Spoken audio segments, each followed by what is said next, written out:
Bueno, reitero los saludos a toda la familia Rotaria, porque algunos todavía no habían ingresado. Es un gusto presentar a uno de los socios referentes del Rotary, como al doctor Edinson González Lapeire. Un breve currículum de él: doctor en Derecho y Ciencias Sociales. Ha sido catedrático de Derecho Internacional, privado, Derecho Diplomático y Derecho Internacional Público de la Facultad de Derecho de UDELAR. Profesor de Derecho Internacional de Marítimo de la Academia de Derecho Internacional de La Haya. Profesor de Derecho Internacional Público de la Escuela de Guerra Naval del CALEN, del IMES y de los cursos del Comité Jurídico Interamericano. Creo que este es un vasto currículo, de tal manera que lo que venimos aquí es a escucharlo a él. Ya le doy la palabra a él con mucho gusto. Muchas gracias. Una vez más, este querido club me brinda el altísimo honor de poder dirigir la palabra de este podio y en este día tan particular hacerlo con referencia a lo que significó la declaratoria de la Asamblea de la Florida del 25 de agosto de 1825. Esa asamblea había sido convocada en el mes de junio y logró la representación de diputados o delegados de los distintos poblados de la provincia oriental, reunidos en la Florida, declaran a la provincia oriental libre de hecho y de derecho, independiente y con amplio y pleno poder para darse las formas que en uso y en ejercicio de su soberanía estime convenientes. Esa es la ley primera. En la misma ley primera declaran irritos nulos y sin ningún valor los pactos arrancados por el invasor extranjero. Al mismo tiempo establece claramente la disolución de todo vínculo con el Imperio de Portugal y con el Imperio del Brasil. Recordemos que el Brasil se había independizado 3 años antes, en el año 1822.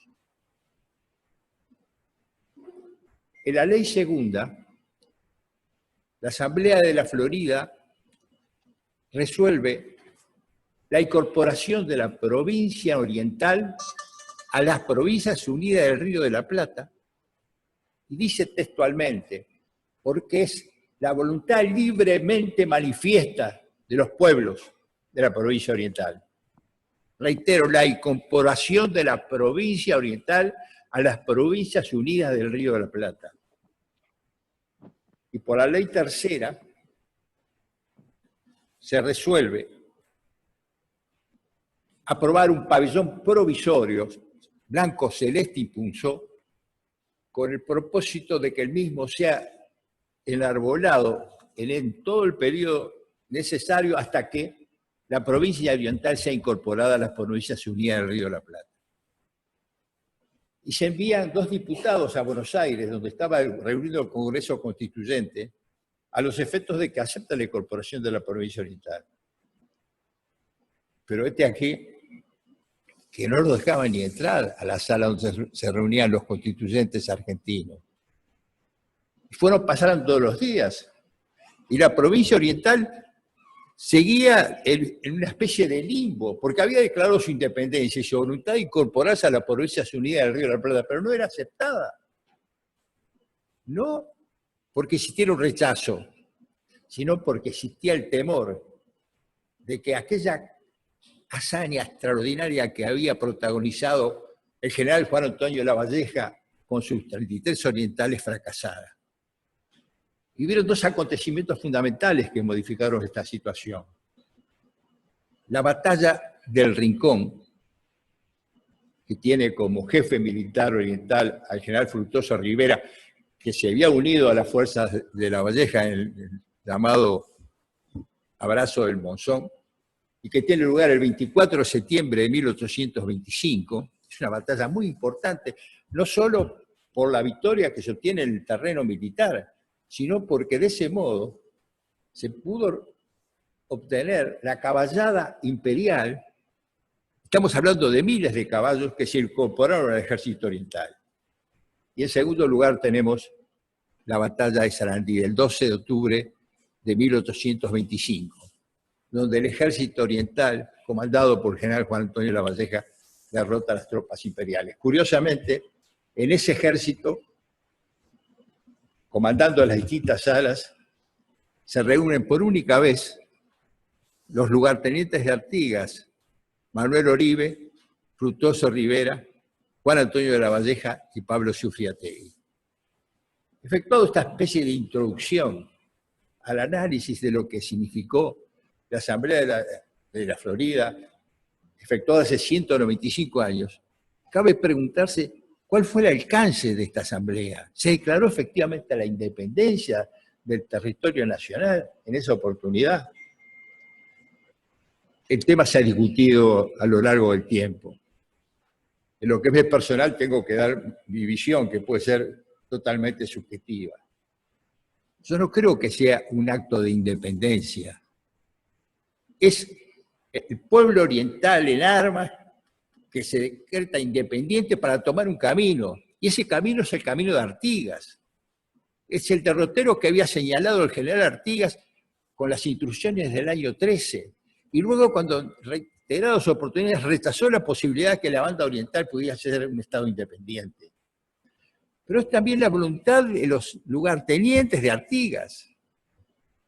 Cuando Juan Antonio Lavalleja desembarca en la playa de la Graciada el 19 de abril de 1825, emite una proclama que empieza diciendo: argentinos orientales, la gran nación argentina de la que formáis parte, tiene sumo deseo de que seáis libres. Repito, argentinos orientales, la gran nación argentina de la que formáis parte, dice este manifiesto, esta declaración de Juan Antonio Lavalleja, que incluso la llevaba impresa y fue distribuida en particular en Villa Soriano. Por otra parte, el texto de la declaración de la Florida del 25 de agosto de 1825 es claro. Dice, es la voluntad de los pueblos libremente manifiesta la incorporación de la provincia oriental a las Provincias Unidas del Río de la Plata.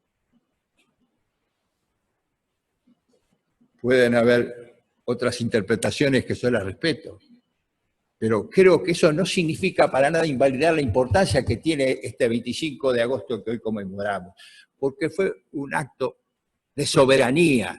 El pueblo oriental fijaba su destino, establecía cuál era el camino que se debía seguir por ese país que había estado tan involucrado en el proceso independentista. ¿Y qué pasa después del 25 de agosto de 1825? Las dos batallas a las que hice referencia, el Congreso Constituyente argentino que seguía renuente en aceptar a los diputados. Por esos dos hechos militares tan importantes le dan la pauta a las autoridades de Buenos Aires que la revolución tenía una base sólida y que no había más remedio que acompañar a los orientales. Y entonces acepta la incorporación de la provincia oriental el 25 de octubre de 1825. Al tomar esa decisión, el Congreso Constituyente argentino y el gobierno de la República Argentina de la época está declarándole la guerra al Imperio del Brasil, porque le cercena lo que ellos llamaban la provincia cisplatina. Naturalmente tenía que participar activamente en esa conflagración que se había iniciado con el desembarco de Lavalleja. Y lo hace enviando tropas, enviando suministros y poniendo al frente del ejército argentino nada menos que a General Alvear. Y así llegamos a dos acontecimientos que son muy importantes en este proceso. La batalla de Ituzaingó tuvo lugar el 25 de septiembre de 1827. Fue una batalla muy importante donde las tropas brasileñas son derrotadas. Y luego una epopeya novelesca, que es la conquista de las Misiones por el general Fructuoso Rivera. Rivera, el 25 de febrero de 1828, inicia una campaña insólita, porque la hace contra la voluntad del gobernador general, que era el general Juan Antonio Lavalleja. Lavalleja manda a Uribe para tratar de detenerlo, y él continúa avanzando en el territorio del Brasil, reconquista las Misiones y ocupa gran parte de Río Grande do Sul. Es decir, desde el punto de vista militar, es indudable la importancia que tuvo la acción que llevó Fructuoso Rivera al territorio brasileño. Y ustedes me pueden preguntar, ¿cuál era el pabellón que enarbolaba el general Rivera? ¿Era la bandera de Artigas? ¿Era la bandera de los 33 orientales? ¿Era la bandera provisoria del Acta de la Florida que yo he comentado? No, era la bandera de Belgrano, era la bandera argentina. Esa conquista se realiza enarbolando la bandera argentina por parte del general Fructuoso Rivera. Y eso va generando la necesidad de parte del Brasil de buscar una solución a ese conflicto, aunque desde el punto de vista militar se le presentaba adverso, y también de la Argentina, porque la Argentina había un desgaste muy grande, estaba pasando una situación muy difícil, y confluye en ese panorama el Reino Unido. Para Gran Bretaña lo más importante eran sus negocios, la parte comercial, que estaba muy paralizada con la guerra que enfrentaban esas dos potencias de la América del Sur. Y también la limitación de poder navegar libremente por los ríos de la cuenca del Plata. Influye de manera decisiva en negociaciones, y aclaro, donde los orientales no estuvieron presentes. Son negociaciones que se hacen a espaldas de los orientales. Las reuniones que se llevaron a cabo fundamentalmente en Río de Janeiro se hicieron entre los representantes de Buenos Aires y los representantes del Imperio del Brasil, con la figura gris moviendo los títeres entre telones del Reino Unido y la diplomacia británica. Y así se llega a un acuerdo que se le comunica al general Juan Antonio Lavalleja, y que éste contesta por un oficio fechado en Cerro Largo el 1 de octubre de 1828, que para mí es fundamental. Fíjense lo que dice el general Juan Antonio Lavalleja en esa nota acusando recibo de la comunicación en la que se dice cuál es el acuerdo que se está concertando entre el Imperio del Brasil y la República Argentina, a la que la provincia oriental se había incorporado. Y ese acuerdo significaba la independencia absoluta de nuestro territorio. Y Lavalleja dice, si la guerra no ha podido terminarse, sino desligando a la banda oriental de la República Argentina, constituyéndolo en un Estado independiente, ella habrá de dirigirse al destino que se le prepara, sin olvidar los sagrados lazos con que la naturaleza la ha identificado con las provincias hermanas, y podrá desconocer jamás los nobles y grandes sacrificios que han prodigado para libertarla de la dominación extranjera hasta constituirla en un Estado independiente.